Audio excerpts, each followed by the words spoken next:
Nasib on the phone. Okay. And then go ahead. We'll have 15 minutes stage. Okay. For introductions, we are a green energy research project from the University of Evansville. My name is Paul Schwartz. My name is Nasib Haffar. My name is Cibulka. And we would like to thank everybody for coming out today to see our findings on Thermosiphon. So, first of all, Thermosiphon is a passive system that stores and collects solar energy. The three main components.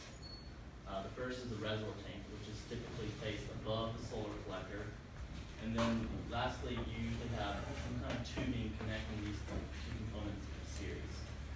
And because our system is passive, we don't rely on any pumps or electrical input to drive the flow within. So for operation, the solar collector inputs heat in the solar collector, and the fluid within it absorbs this energy, and you can see a rise in temperature. So with this rise in temperature, the fluid becomes more buoyant. And as it becomes more buoyant, it naturally floats up to the very highest elevation into the reservoir tank. And then by the conservation of mass, cool water from the bottom falls down and replenishes at the bottom of the solar collector. And as the fluid within the solar collector heats up, the cycle repeats itself. So throughout our research, we have seen two different types of flow. We have steady flow, and then we have oscillatory or periodic flow. And periodic flow we have seen to be less efficient. And this is usually the case because we have long periods of stagnant flow within the collector where the fluid is not absorbing the heat, but it's rather being dissipated to the ambient. So the major objective of our project was to increase the efficiency of our solar collector by varying the three factors, which are the hot leg height, the solar collector angle, and the valve opening. And both the three factors proved to have major impact on our flow regime that we're observing. Altering the hot leg height proved to have major impact on changing the flow from quasi to steady. Same with solar collector angle. Increasing the valve opening or reducing it had major impact on the K loss factor in our system, which helps slow down the flow when it's going too fast in order to maintain the steady flow that we're hoping for and reduce the oscillatory flow. So as you can see right here, this is the major configuration of our system, the three main components of the reservoir tank, the solar collector, and the hot and cold legs. Before performing actual testing, we modeled the system for hydraulic loss in order to predict the performance of our system and to get a better understanding of each component of our system. So each component of our system was modeled for K loss factor, and all those individual components were then combined into one major K factor, which helped us predict when to expect steady flow, when to expect oscillatory flow, and also helped us pick out instrumentation that helped us with testing. So all flow measurements were measured using the cobalt grattometer that is shown right there. Oh my God. That is shown right there. It is an analog flow meter that gives us instantaneous measurements of flow. The solar collector that was used was heated up using heated tapes in order to stimulate the effect of the sun. Since weather plays a major factor in data collection, we wanted to maximize the data collection by simulating the effect of the sun by attaching the heated tapes that introduce the same heat flux that would have been introduced by the sun on a sunny day. The Belima actuator valve was introduced to the hot leg in order to add resistance to the flow, in order to slow the flow down when it's going too fast and going into oscillatory flow. It was controlled digitally through a power source and gave us a wide range of closure values. The electric hoist was used to elevate and depreciate the reservoir tank. It gave us a wide range that varied from 27 inches all the way up to 70, and varying those heights helped us get a better understanding of what flow we're observing. All temperature measurements were performed using Omega thermistors, and all data collection was performed using the LabVIEW program that we made. And this program gave us historic trends in addition to instantaneous values for difference in temperature between the intake and the outlet of our solar collector, in addition to flow values and temperatures in the tank. Moving on to the results section of our presentation, the first test we want to talk about is varying our valve closure on the cold leg of our system. As Nasib mentioned, we have a Belimo actuator ball valve on the cold life of our system, which we can vary from 0% closure all the way up to 100% closure. This corresponds to also varying the flow resistance of our system. And we wanted to test what impact changing the flow resistance on our system would have to the flow behavior. So for this test, we started at a 64.5-inch hot leg, 0% closure, and a 37.7 degree collector angle. The plot on your right shows the change in temperature between our solar collector outlet and our solar collector inlet. This change in temperature has high peaks of delta T and also low valleys of delta T as well. This corresponds at a high delta T corresponds with a high flow rate, and a low delta T corresponds with a low flow rate. So as you can see in the beginning of this test, we have large amplitudes of oscillations. This is what we call periodic flow.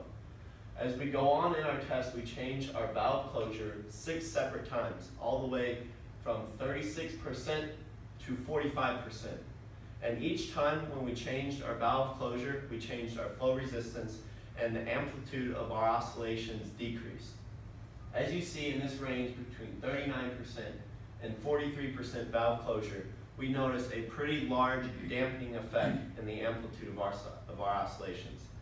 We are predicting that at this range and this hot leg height that we will see steady flow or quasi-steady flow, which is flow that is going towards steady flow. The results of these tests tell us that varying the flow resistance of our system has an impact on the flow behavior of our system. Moving on, we also varied the valve closure at a different hot leg height. So this test ran at a 27-inch hot leg height.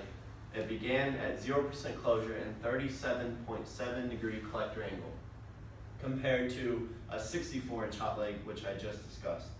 And the plot in the top right, it shows the change in temperature over time of our solar collector. As you guys notice, our amplitude of our oscillations at this hot leg height do not dampen at all throughout the test. We varied our valve closure 4 separate times, and we actually hit the 45% mark, and we still saw no dampening effect in our amplitude of our oscillations. So we continue to test at the same hot leg height and actually increase our valve closure to 50%.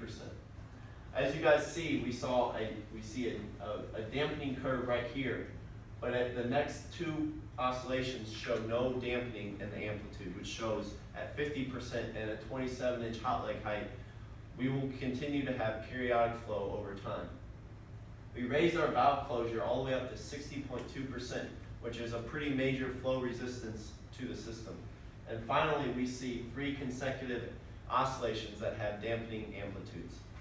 This suggests that if we ran this test over a long period of time, the flow would decrease and would continue to dampen to a position where we predict might be steady.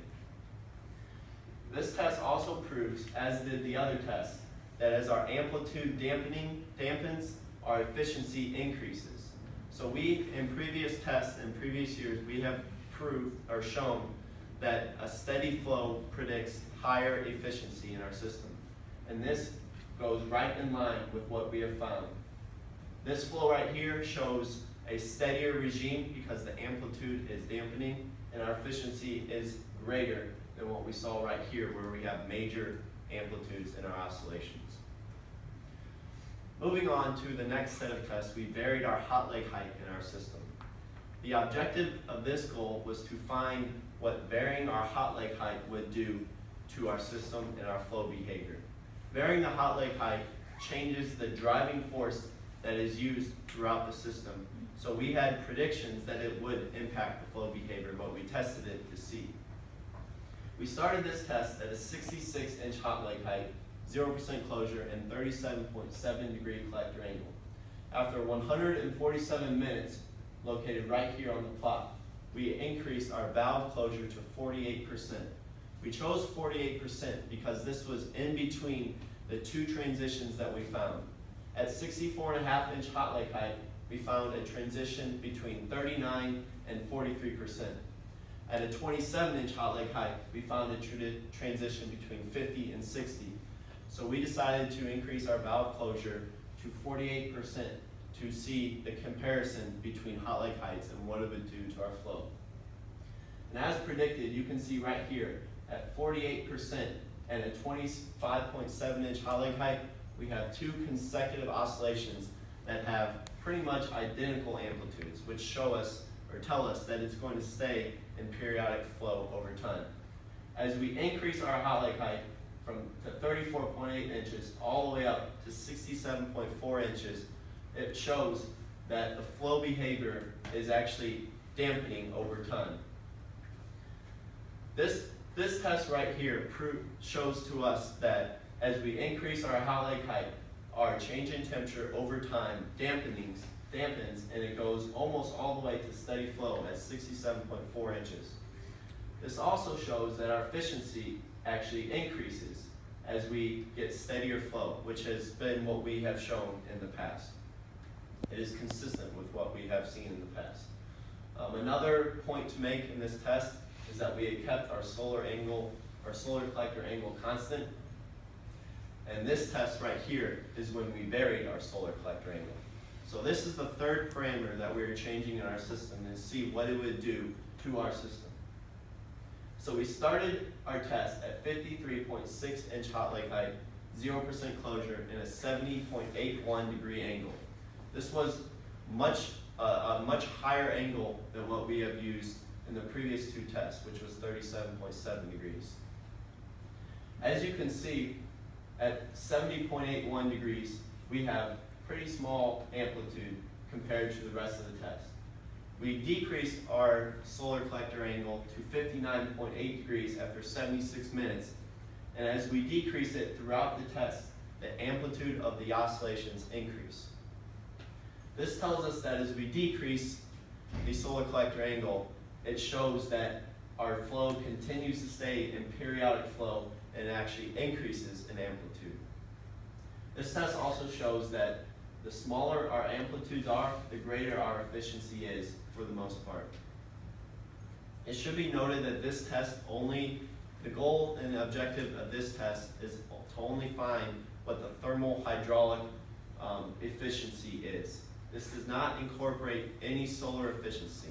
So if we put this system outside, which is where we really would have the system so the sun can heat up the system instead of heated tapes, we would find that there's an optimal angle that the sun hits at every point, at every latitude point in the world.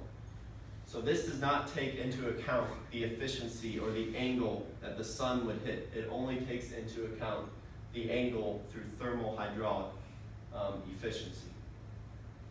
And I'll pass it over to Paul to conclude. So in conclusion, the whole goal of our research was to discover which flow behaviors will optimize our collector efficiency. And we basically chose 3 parameters that we felt would have a huge effect on the overall performance of our system.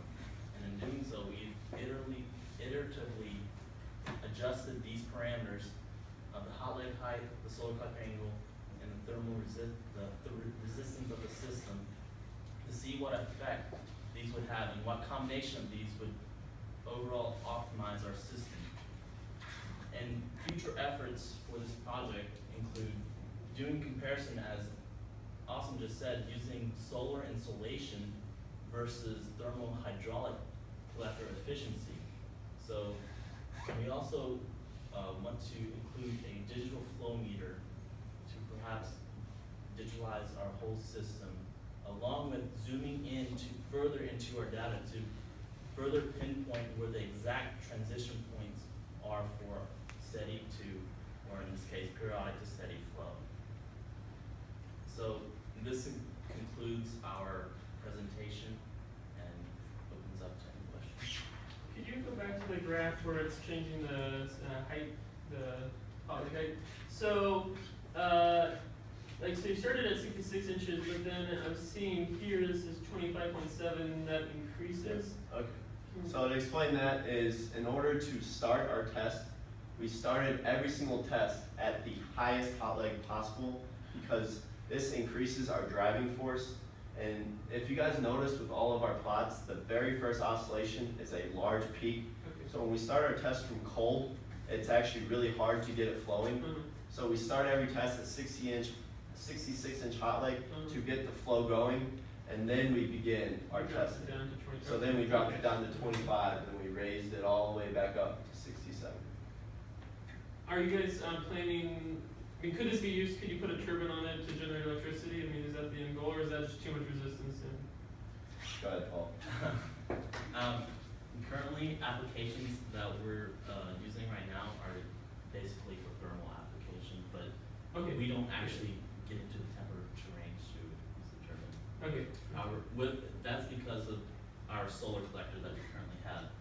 Perhaps if you use different fluids other than water and use maybe evacuated tubes to help concentrate the heat more. So you could use it for heat dissipation?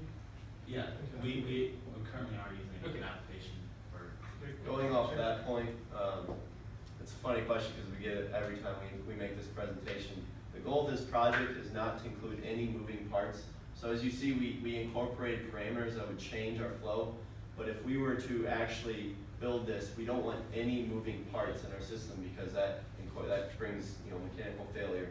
If we had no moving parts in our system, theoretically we could put it out in Arizona and let it run for forever. And it would require any maintenance or. How did you calculate the efficiency? Okay, we